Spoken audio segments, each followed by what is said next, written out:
Welcome friend. स्वागत है आप सभी का समृद्धि क्लासेस के ऑनलाइन प्लेटफॉर्म पर, जहां मैं अजय वर्मा आपके लिए लाया हूं जो हमारा पिछली क्लास में टॉपिक हमारा पिछली दो क्लासों से चलता आ रहा था, धातु एवं अधातु। उसको हमने पिछली दोनों क्लासों में कवर कर दिया था। जो हमारी पहली क्लास थी उसमें देखा था हमने धातु के जो भौतिक गुण होते हैं उन सब का हमने साथ में अध्ययन किया। उसके बाद जो हमारी दूसरी क्लास कल हुई थी उसमें हमने देखा था कि धातु के जो भी रासायनिक गुण थे उन सभी के बारे में हमने देखा और धातुओं की अलग अलग क्रियाएं करवा के और हमने उनके बारे में अच्छे से देखा था। तो कल हमारा टॉपिक हुआ था खत्म और आज हम लेकर आए हैं उसी टॉपिक के आपके लिए सभी ऑब्जेक्टिव टाइप के क्वेश्चंस जो आपके एग्जाम की दृष्टि से आपके लिए बहुत महत्वपूर्ण होने वाले हैं। आप इनको मेरे साथ अच्छे से रिवीजन करिएगा तो आपके लिए बहुत ही लाभदायक साबित होने वाले हैं। ठीक है फ्रेंड्स, तो चलिए हम स्टार्ट करते हैं हमारा टॉपिक यहीं से। ये देखिए यही हमारा टॉपिक था, धातु एवं अधातु, और अब इसके हम कुछ क्वेश्चंस देखते हैं। ये देखिए हमारा जो टॉपिक चल रहा था धातु एवं अधातु, उससे हमें पहला क्वेश्चन मिलता है, निम्न में से कौन एक अधातु है। तो देखिए ये हमारा पहला क्वेश्चन है, निम्न में से कौन एक अधातु है। आपको अधातु के बारे में बताना है, इनमें से कौन सा एक अधातु है। ये हमारे कैल्शियम हो गया, ये नहीं हो सकता। एल्यूमिनियम हो गया, ये नहीं हो सकता। सोडियम भी एक धातु है जो ऑक्सीजन से तीव्र क्रिया करती है, ये भी नहीं हो सकता। हमारे पास बचा क्या है, कार्बन। तो हमारा इसका राइट आंसर क्या होगा, वो हमारा जाएगा कार्बन। अब यहाँ पूछा गया है निम्न में से कौन सा उपधातु है। यहाँ उपधातु के बारे में पूछा गया है। ठीक है, उपधातु मैंने आपको जब क्लासों में बताया था कि हमारे पास क्या होता है, जो सिलिकॉन होता है, सिलिकॉन और जर्मेनियम क्या होता है, ये होते हैं उपधातु। और किस यूज में आते हैं ये, इनका यूज किया जाता है जो कंप्यूटर के चिप होते हैं उनको बनाने में इनका यूज किया जाता है। तो हमारे पास राइट आंसर क्या हो गया यहाँ पे, जीई जर्मेनियम, सी वाला हमारा राइट आंसर हुआ। ठीक है, आगे देखते हैं। कोई एक धातु ऑक्सीजन के साथ अभिक्रिया कर उच्च गलनांक वाला यौगिक निर्मित करती है, यह यौगिक जल में विलय है, तो यह तत्व क्या हो सकता है। क्या पूछा है यहाँ पे, कोई धातु ऑक्सीजन के साथ अभिक्रिया करती है, बाकी ये तो बाद में है, लेकिन यहाँ किसके लिए पूछा गया है, धातु के लिए। ठीक है, तो हमारे पास क्या हो गया, कैल्शियम क्या है, कैल्शियम हमारे पास एक धातु है। ठीक है, कार्बन क्या है, कार्बन हमारे पास एक अधातु है, इसको हटा देते हैं। तो फिर हमारे पास बचा क्या है, हमारे पास बचा है कैल्शियम। तो ये हमारे क्वेश्चन का राइट आंसर होने वाला है। ठीक है, अब देखिए चौथा क्वेश्चन हमारा, खाद्य पदार्थ के डिब्बों पर जिंक के बजाय टिन का लेप होता है, क्यों। मैंने आपको पहले बताया था कि जो जिंक होता है वो क्या होता है, टिन से क्या होता है, अधिक अभिक्रियाशील होता है, अधिक अभिक्रियाशील होता है, इसलिए इसका यूज टिन से पहले जो खाद्य पदार्थ के डिब्बे होते हैं उनमें किया जाता है। तो हमारा राइट आंसर क्या जाएगा कि टिन की अपेक्षा जिंक क्या होता है, अधिक अभिक्रियाशील होता है। ये आपको ध्यान रखना है। आगे देखते हैं, हमारा पांचवा क्वेश्चन है, निम्नलिखित तत्व में से कौन सा विद्युत का सर्वोत्तम सुचालक है, ये आपको देखना है। तो हमारे पास Cu क्या है, ये हमारे पास हो गया तांबा। Ag क्या हो गया, ये हमारे पास हो गई चांदी। एल्यूमिनियम क्या हो गया, Al, ये हमारे पास हुआ एल्यूमिनियम।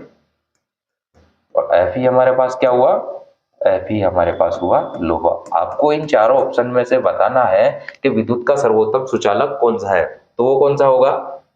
तो हमारे पास क्या है, जो ये सेकंड वाला ऑप्शन है Ag अर्जेंटम जो होता है चांदी, ये हमारा इसका सही आंसर होने वाला है। ठीक है, अगला हम क्वेश्चन देखते हैं, निम्नलिखित में से कौन एक उपधातु है। आपको क्या बताना है, उपधातु बतानी है, इनमें से कौन सा एक उपधातु है। ठीक है, हम शुरू से देखना चालू करते हैं। Fe हमारे पास लोहा हो गया, Cu हमारे पास कॉपर हो गया, Ni हमारे पास क्या हो गया, ये हमारे पास निकल हो गया, है ना। तो ये जो Sb बचा हमारे पास एंटीमनी, तो ये क्या है, ये एक उपधातु है। ठीक है, चलिए आगे बढ़ते हैं। आगे हमारे पास क्या है, पीतल के बारे में पूछा है। पीतल क्या है, पीतल क्या है, एक धातु है, अधातु है, मिश्र धातु है या उपधातु है। आपको ध्यान रखना है कि जैसे ये हमारे पिताजी हो गए तो इनका क्या होता है, पी से हमारा बनता है पीतल, ठीक है। और ये क्या होती है, एक मिश्र धातु होती है। इसमें क्या क्या होता है, ता से होता है हमारे पास तांबा और जी से होता है हमारे पास जिंक या जस्ता।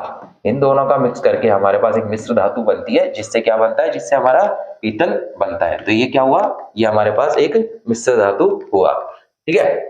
अगला क्वेश्चन हम देखते हैं, निम्न में से कौन आयनिक यौगिक है। आपको इनमें से क्या बताना है, एक आयनिक यौगिक कौन सा है वो आपको बताना है, ठीक है। तो हमारे पास NH3 अमोनिया हो गया, कार्बन डाइऑक्साइड हो गया, मीथेन हो गया, हमारे पास बचा CaCl2। ये क्या होता है, कैल्शियम क्लोराइड। इनमें से एक आयनिक यौगिक के बारे में पूछा गया है, तो ये क्या है, कैल्शियम क्लोराइड। इसमें क्या है, ये मीथेन हो गया, ठीक है। ये हमारे पास गैस हो गई जो कार्बन डाइऑक्साइड है। NH3 हमारे पास क्या हो गया, ये हमारे पास अमोनिया हो गया। इनमें यौगिक के बारे में पूछा गया है, ये सिंगल सिंगल क्या है, तत्व है। बाकी हमारे पास है जो कैल्शियम क्लोराइड है, ये हमारे पास क्या हुआ, एक ये हमारे पास यौगिक हुआ, आयनिक यौगिक हुआ, ठीक है। ध्यान रखना है आपको। आगे आगे का क्वेश्चन देखते हैं हमारा, निम्न में से कौन सा पदार्थ ऑक्सीजन से संयोग नहीं करता है। आपको बताना है कि इनमें से कौन सा ऐसा पदार्थ है जो ऑक्सीजन से संयोग नहीं करता है। कल मैंने आपको जब धातु के रासायनिक गुण बताए थे, है ना, जब हम कल वाली क्लास में बात कर रहे थे, तब मैंने आपको बताया था कि जो सोना होता है, सोना ऑक्सीजन से क्रिया नहीं करता है। सोना क्या होता है, सोना ऑक्सीजन से क्रिया नहीं करता है। कल वाली क्लास में मैंने आपको बताया था। तो हमारे पास क्या होने वाला है, वो गोल्ड होगा, ठीक है। अब हमारा 10वां क्वेश्चन है, शुद्ध सोने को व्यक्त किया जाता है। शुद्ध सोना क्या होता है, आप इनमें से, और एग्जाम में बहुत बार क्वेश्चन आया है, शुद्ध सोना क्या होता है, 22 कैरेट, 24 कैरेट, 20 कैरेट या 12 कैरेट। इनमें से कौन सा है जिसको शुद्ध सोना कहा जाता है, बताइए। तो वो होता है हमारे पास 24 कैरेट सोना, ये बिल्कुल शुद्ध सोना होता है, ठीक है। याद रखना है आपको। और जो सोने की जो शुद्धता होती है वो किस में मापी जाती है, कैरेट में। ये भी आपको याद रखना है, एग्जाम में कई बार पूछा जाता है। और जो शुद्ध सोना हुआ वो कितना हुआ, वो 24 कैरेट वाला शुद्ध सोना हुआ हमारे पास। अगला क्वेश्चन देखिए, कौन सा धातु कमरे के ताप पर द्रव होता है।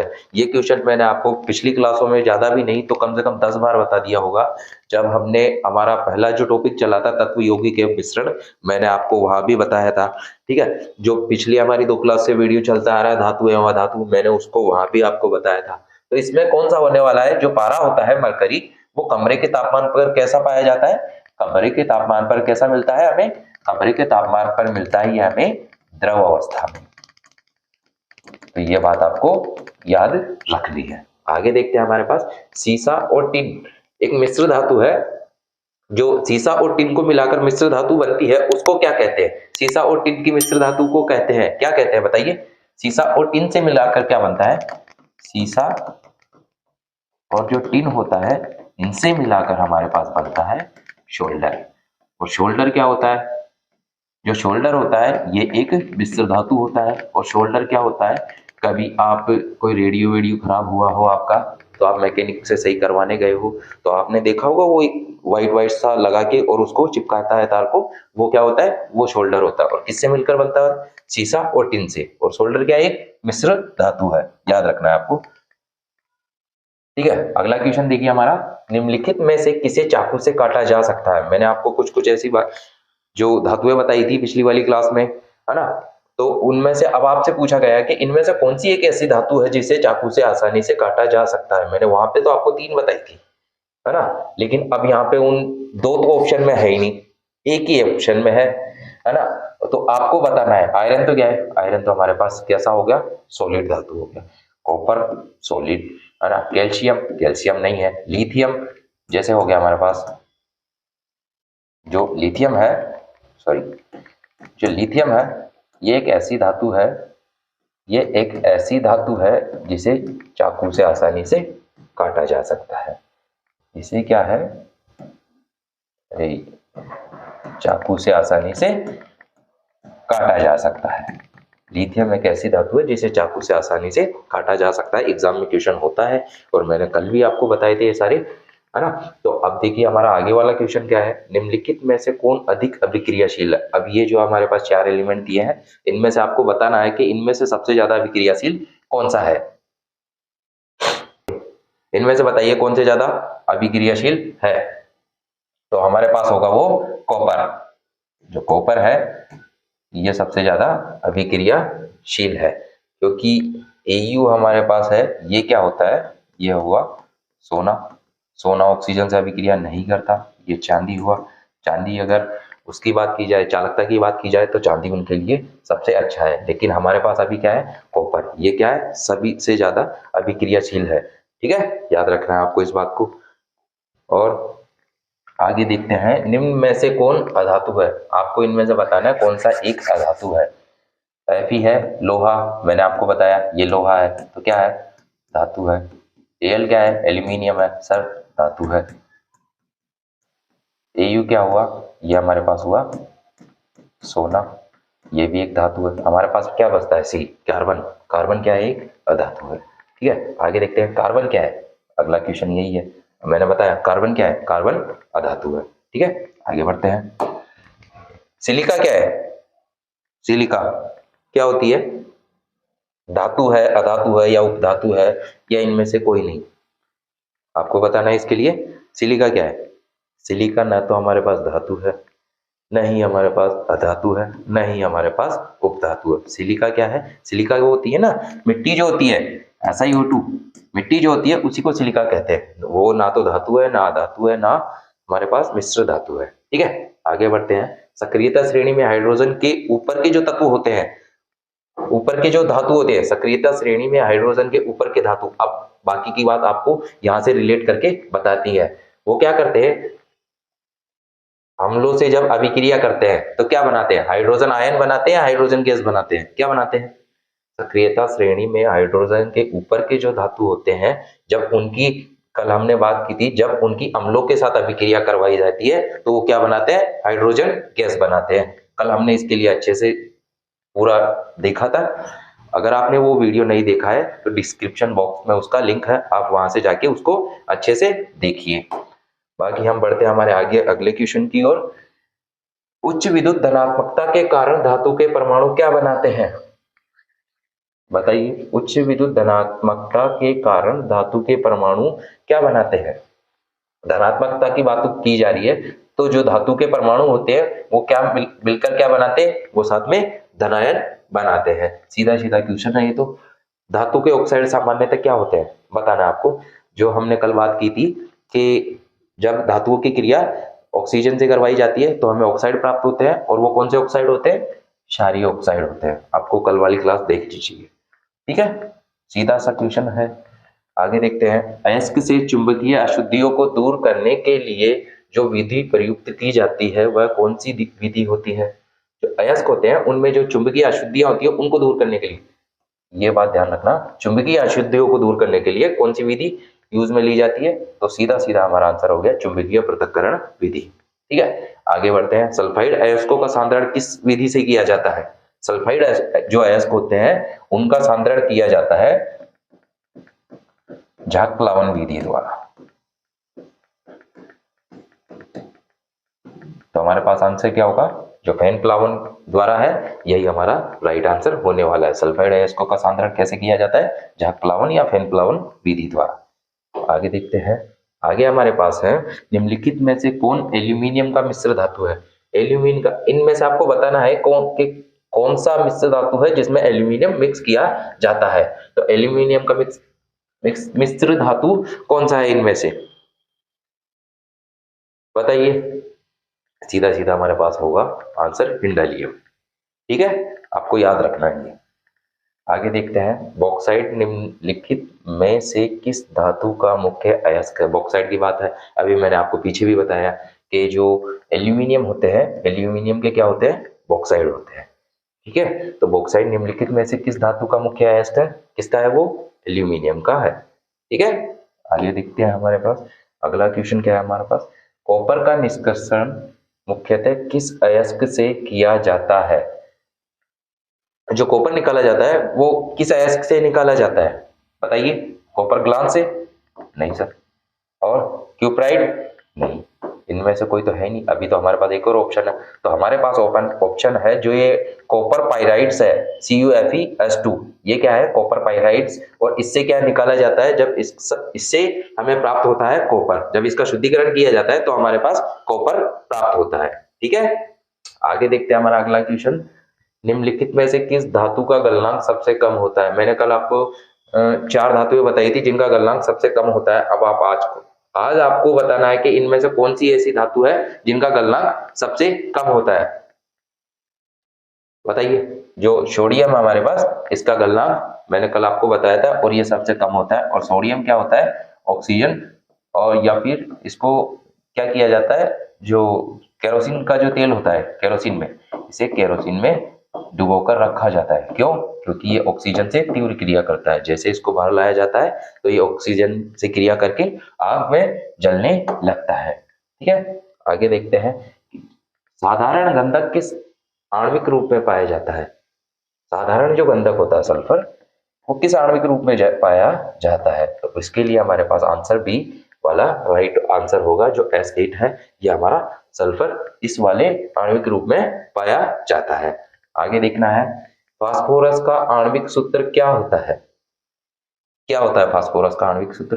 पहले तो मैंने जब हमारी ये क्लास चल रही थी तब मैंने आपको बताया था, जो हमारी फर्स्ट वाली क्लास थी उसमें मैंने आपको बताया था कि जो फास्फोरस का जो आणविक सूत्र होता है वो P4 होता है। और दूसरी बात, फास्फोरस के जो 3 रूप थे मैंने आपको वो तीनों भी बताए थे, है ना। जब ये तीनों बताए थे मैंने आपको इनका यूज भी बताया था, कहाँ का यूज होता है। मैं आपको एक बार दोबारा बता देता हूँ। एक तो होता है लाल फास्फोरस, ठीक है। और एक हमारे पास होता है सफेद फास्फोरस। कौन सा होता है? सफेद फास्फोरस। और एक हमारे पास कौन सा होता है? एक हमारे पास होता है काला फास्फोरस। मैंने आपको इन तीनों के यूज बताए थे, तो आपको देखना है। जो लाल फास्फोरस होता है वो दिया सलाई में यूज लिया जाता है। जो सफेद वाला फास्फोरस है इसका यूज किया जाता है चूहे मारने की जो दवा बनाई जाती है। और काला फास्फोरस यूज किया जाता है हमारा ब्रोंज बनाने में। तो आपको ध्यान रखना है कि इसका राइट आंसर क्या होने वाला है? P4। ठीक है, आगे बढ़ते हैं। आगे हमारे पास अगला क्वेश्चन है, सोना निम्नलिखित में से किस द्रव में घुल जाता है? मैंने ये क्वेश्चन भी आपको करीब 5-7 बार बताया होगा कि सोना निम्नलिखित में से किस द्रव में घुल जाता है। कौन सा द्रव होता है जिसमें सोने को घोला जाता है? वो होता है हमारा अम्ल राज, या इसे क्या कहते हैं? या इसे कहते हैं एक्वा रेजिया।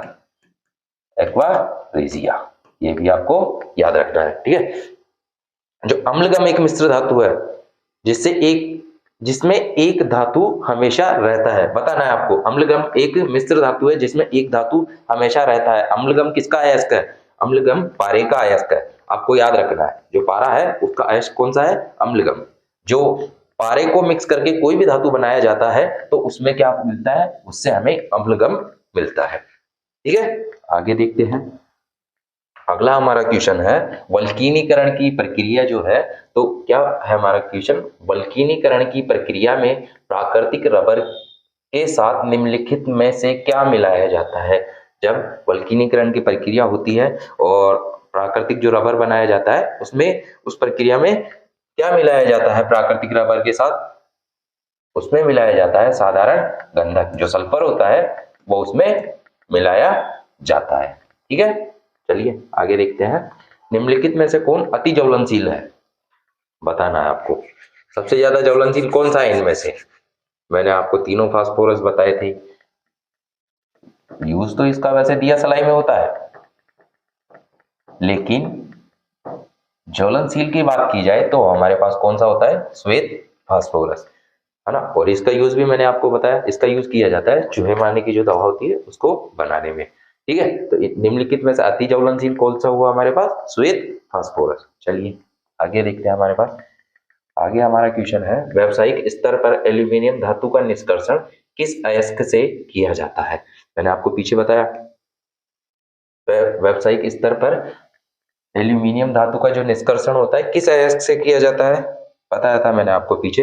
एल्यूमिनियम के क्या होते हैं? एल्यूमिनियम के ऑक्साइड होते हैं जिनसे अयस्क का जिनसे एल्यूमिनियम का निष्कर्षण किया जाता है। ठीक है, और उसका फॉर्मूला क्या होता है? उसका फॉर्मूला देख लीजिए आपको, याद भी रखना है Al2O3.2H2, ये जो बॉक्साइड है उसका फॉर्मूला है।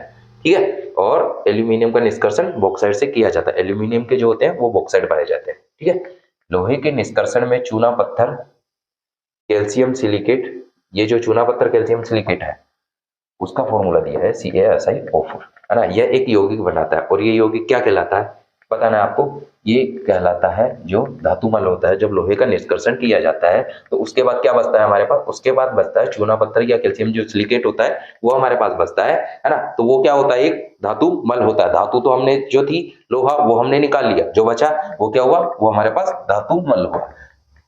आगे देखते हैं, किसी तत्व के गुणधर्म को दो या दो से अधिक विभिन्न रूप प्रस्तुतिकरण तत्व की क्रिया क्या कहलाती है।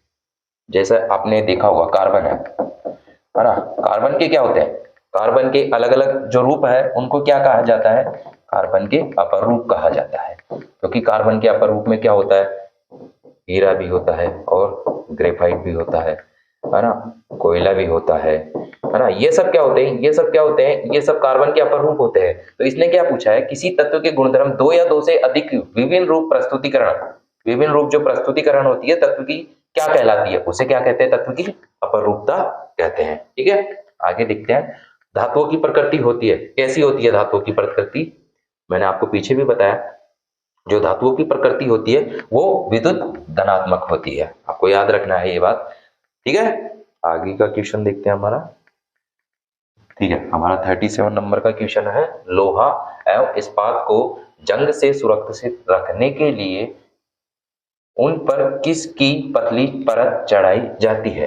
जो लोहा और इस्पात है उसको, उनको जंग से सुरक्षित रखने के लिए किसकी पतली परत चढ़ाई जाती है, मैंने आपको बताई थी एक प्रक्रिया, उसे कहते हैं यशद लेपन।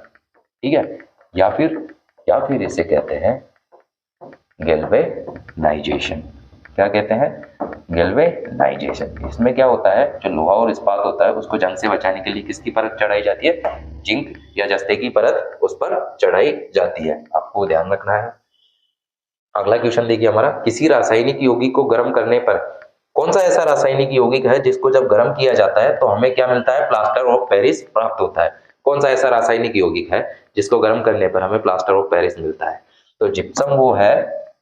जिप्सम को जब हम गर्म करते हैं, ठीक है, जिप्सम को जब गर्म किया जाता है तो हमें क्या मिलता है, पीओपी प्राप्त होता है, यानी प्लास्टर ऑफ पेरिस प्राप्त होता है। और इसका यूज आप बचपन से पढ़ते आ रहे हैं, कहाँ यूज किया जाता है, इसका यूज किया जाता है सर हड्डियों का प्लास्टर चढ़ाने में, ठीक है, और मूर्तियां बनाने में इसका यूज किया जाता है। तो इसके लिए हमारा राइट आंसर क्या होने वाला है, हमारे पास होने वाला है इसका राइट आंसर होगा जिप्सम। ठीक है, आगे देखते हैं, हमारे पास अगला क्वेश्चन है, विद्युत अपघटनी परिष्करण में अशुद्ध धातु को बनाया जाता है। जो अशुद्ध धातुएं होती है, आपने देखा होगा जब छोटी क्लासों में थे तो कंटेनर होता है, एक साइड होती है कैथोड की छड़, एक साइड होती है एनोड की छड़, उसमें बीच में अलग अलग वो विद्युत अपघटनी जो क्या बोलते हैं सॉल्यूशन होते हैं वो उनमें डाले जाते हैं।